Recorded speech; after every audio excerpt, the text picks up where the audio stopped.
Dear Greg, we've been having trouble with our son Bryce for a long time. For years it seems like we've been fighting about something all the time. He's disrespectful and angry, and he doesn't listen to anything we say. We let him stay home during college because he said that otherwise he couldn't afford to go. But now he's 25 and still doesn't have a job. He just sits around watching TV.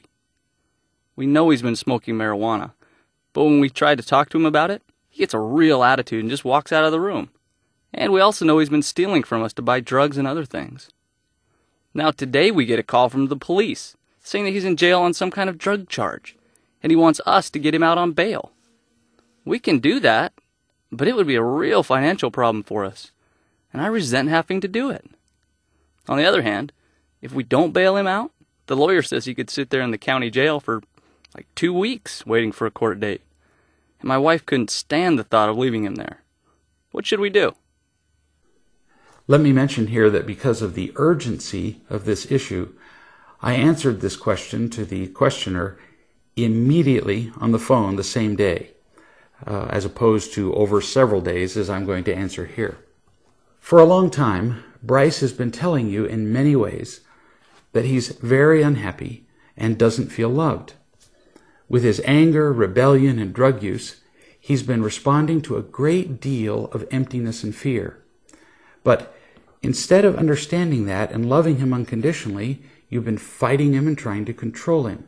Now, I'm not criticizing you. What you've done is pretty much the norm for parents everywhere. So there's no need for you to feel guilty about your mistakes.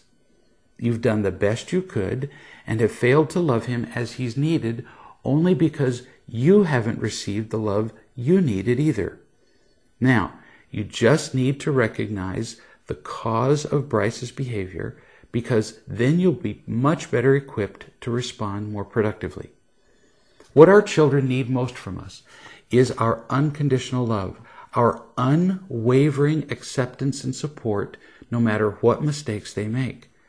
This does not mean we should be permissive, only that when they make mistakes, we should offer our guidance and correction without any hint of disappointment or anger.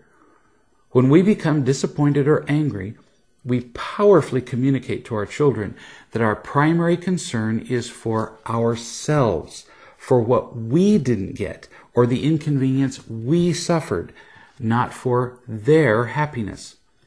The worst message we can ever communicate to our children is that we don't love them, and that is exactly what they hear from us every time we're disappointed or angry. As you interact with Bryce now, you must remember to express no disappointment or anger whatever to him. Yes, I know he's been a lot of trouble. I know he's screwed up big time this time. But if you get angry, you'll only make things much worse.